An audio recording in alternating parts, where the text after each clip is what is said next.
It's Christmas in July! Let's talk Christmas crochet patterns. Today, lace angels.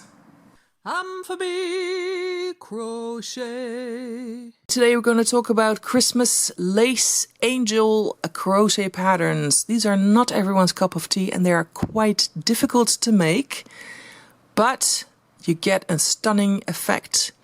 This is a cute wall hanger lace angel design. I like the little poinsettias around it, and the Christmas wreath she's holding is very cute. But what I like most is her hair. I can't help myself. I like this hair. Oh, here's the close-up.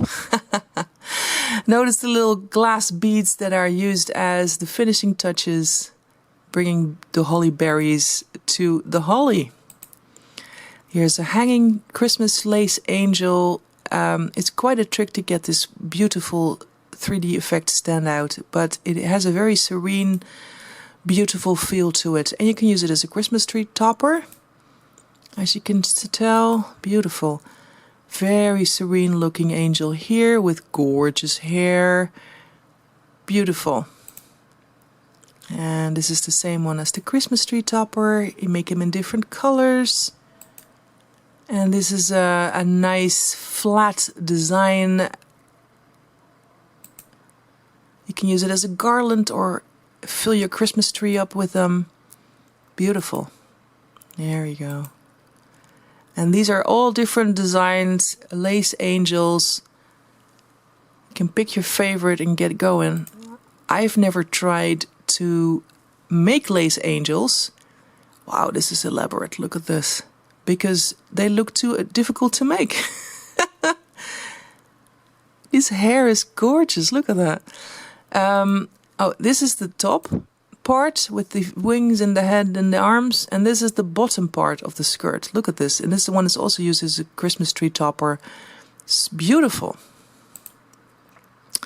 Another lace angel. So elaborate and so difficult to... You have to sort of stiffen it up in some way. And I have no idea how to do that.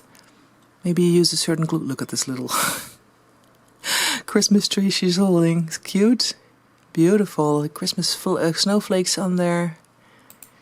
I have no idea how to make these, but I do enjoy looking at them. This flying one is cute. It's a close-up of different ones. This is a more stylized version. That's a great idea. And a little harp playing angel music. You can make them with as much yarn or as little yarn as possible, but can you imagine what is necessary for this thing to be able to stand up? It's beautiful though. If you're brave enough to make one of these, I would love to see it. So if you can link it below in some way, that would be fantastic. I do hope to see you again soon for more Christmas in July.